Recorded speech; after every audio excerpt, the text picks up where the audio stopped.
There's a moment in every person's life when they stand at the crossroads of who they've been and who they could become.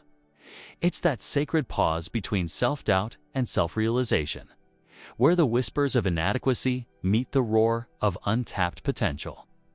In that moment, you have a choice that will define not just your next step, but the entire trajectory of your existence. What if I told you that 500 years ago, a man named Machiavelli understood this crossroads better than anyone? What if the very essence of your transformation lies not in becoming someone else, but in acting as if you already are who you're meant to be? Picture yourself walking through a crowded room, your shoulders slightly hunched, your eyes scanning for validation, your heart beating with the familiar rhythm of uncertainty. Now imagine that same room, the same crowd, but this time you enter differently. Your spine is straight, not from arrogance, but from knowing. Your eyes meet others with quiet confidence, not seeking approval, but offering presence. What changed? Not the room, not the people. Only one thing shifted. You began acting as if you belonged there, because you finally understood that you do. This isn't about pretending or wearing a mask. This is about recognizing a truth so fundamental that most people spend their entire lives running from it. No one is inherently better than you. Not the CEO who intimidates you, not the artist whose work you admire, not the friend who seems to have it all figured out. They are simply people who learn to act from a place of inner knowing rather than outer seeking. Machiavelli, often misunderstood as the architect of manipulation, actually gifted us something far more profound. He showed us that power, true power, comes not from what others give you, but from what you refuse to give away. And what we give away most freely, most unconsciously, is our right to stand as equals in this world. We hand over our sovereignty the moment we believe that someone else's approval determines our worth, that someone else's success diminishes our potential, that someone else's presence makes us smaller. But here's what happens when you truly grasp this principle. You stop shrinking. You stop apologizing for taking up space. You stop waiting for permission to be excellent, to be heard, to be seen. You begin to move through the world with the quiet authority of someone who knows their place in it. Not above others, but certainly not below them either. Think about the last time someone made you feel small. Maybe it was a boss who dismissed your ideas, a friend who seemed effortlessly successful, or a stranger whose confidence made you question your own. In that moment, you unconsciously agreed to a hierarchy that doesn't actually exist. You accepted that they were somehow more deserving of respect, attention, or opportunity. But what if you had walked into that interaction knowing, not hoping, not pretending, but knowing, that you belonged there as much as anyone else? This knowing isn't built on comparison or competition. It's built on something much deeper. The recognition that every human being carries within them the same spark of consciousness, the same capacity for growth, the same fundamental worth. The differences we see in achievement, in confidence, in apparent success are simply reflections of how people have learned to nurture that spark, not evidence that some sparks burn brighter than others. When you act as if you're the best version of yourself, you're not claiming superiority over others. You're claiming equality with them. You're saying, through your posture, your words, your choices, that you refuse to participate in your own diminishment. You're announcing to the world, and more importantly, to yourself, that you have as much right to excellence as anyone who has ever walked this earth. But this shift requires a kind of courage that few are willing to embrace. It means letting go of the comfortable familiarity of self-doubt. It means releasing the stories you've told yourself about why you're not ready, not qualified, not enough. It means stepping into the terrifying freedom of your own potential and acting from that place, even when, especially when, you don't feel ready. Consider the moments when you felt most alive, most authentic, most powerful. I guarantee that in those moments, you weren't asking for permission. You weren't checking to see if you were good enough. You were simply doing, creating from a place of inner certainty. That certainty didn't come from external validation or perfect circumstances. It came from a temporary suspension of self-doubt, a brief glimpse of who you are when you're not limiting yourself. The tragedy is that most people experience these moments as accidents, rare gifts that descend upon them unpredictably. But what if they weren't accidents at all? What if they were previews of who you become when you stop waiting for the world to give you permission to be great? Machiavelli understood that leadership, influence, and personal power aren't bestowed by others. They're claimed by individuals brave enough to act as if they already possess them. This isn't about fooling anyone or faking confidence until you make it. This is about recognizing that the confidence you're waiting to feel will only come after you start acting from that place of knowing. Every master was once a beginner who acted like a master, before they had the skills to back it up. Every leader was once a follower who decided to start leading before anyone asked them to. Every confident person was once terrified but chose to act confidently anyway. They understood something that you can understand too. You don't wait to feel worthy to act worthy. You act worthy, and the feeling follows. This doesn't mean being arrogant or dismissive of others. True self-regard has no need to diminish anyone else. When you operate from the principle that no one is better than you, you simultaneously recognize that you're no better than anyone else.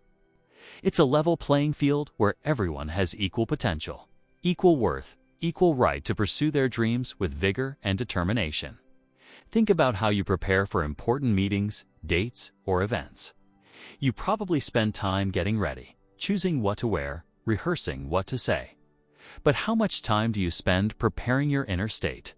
How often do you consciously choose to enter those situations from a place of equality rather than inadequacy?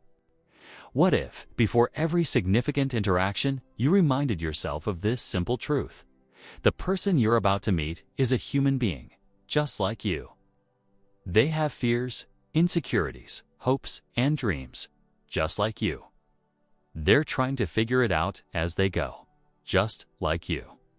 The only difference might be that they've learned to act from their strength rather than their weakness, from their possibility rather than their limitation. When you truly internalize this, something remarkable happens.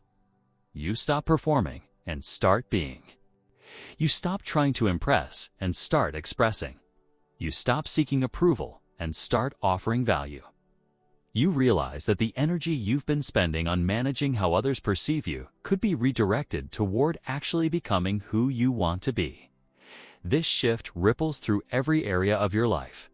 In your career, you stop waiting to be chosen and start choosing yourself.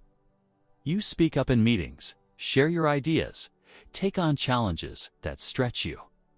Not because you're suddenly fearless, but because you recognize that your perspective has as much value as anyone else's in the room. In your relationships, you show up more authentically. You stop trying to be what you think others want and start being who you actually are. You discover that the people worth keeping in your life are drawn to your authenticity, not your performance. In your personal growth, you stop comparing your chapter 1 to someone else's chapter 20. You understand that everyone is on their own timeline, facing their own challenges, writing their own story. Your job isn't to be further along than others. It's to be further along than you were yesterday.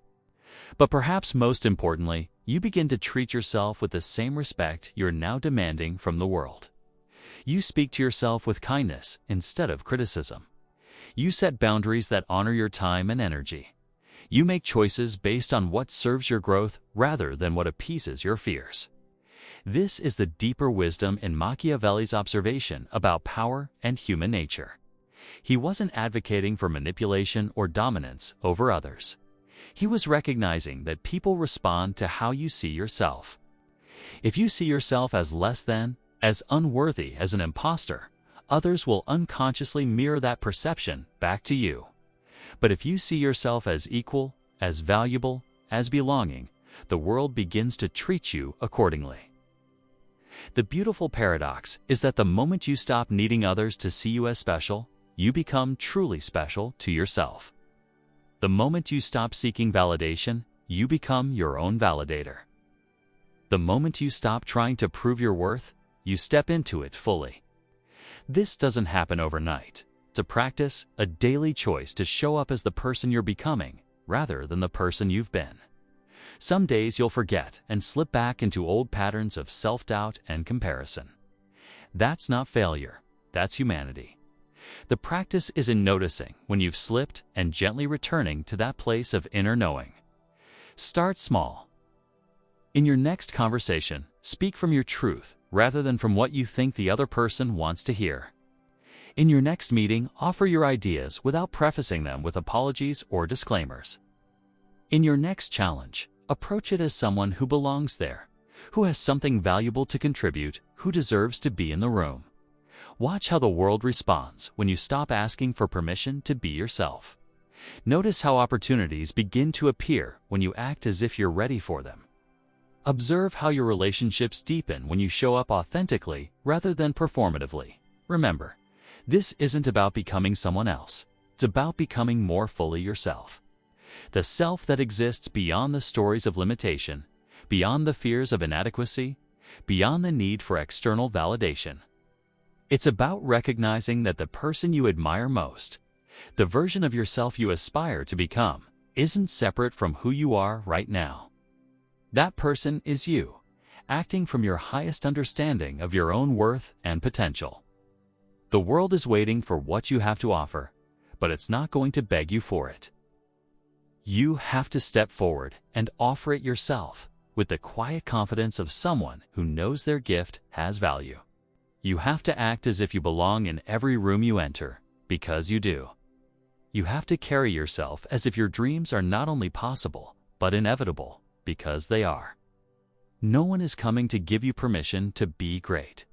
No one is going to hand you the confidence you seek or the respect you desire. These things aren't given, they're claimed. And you claim them not through force or manipulation, but through the simple, revolutionary act of refusing to see yourself as less than anyone else who has ever lived. In the end, Machiavelli's wisdom isn't about politics or power over others. It's about the ultimate power, the power to define yourself, to choose your response, to act from your potential rather than your past. It's the recognition that in a world full of people pretending to have it all figured out, the most powerful thing you can do is stop pretending you're not worthy of the life you want and start living as if you are. If this message touched you, if it stirred something within you that's been waiting to be awakened, I invite you to make a declaration. Not to me, not to anyone else, but to yourself. Comment below. I choose my greatness. Let those words be the first step in acting as if you're the best version of yourself. Because no one, and I mean no one, is better than the person you're capable of becoming.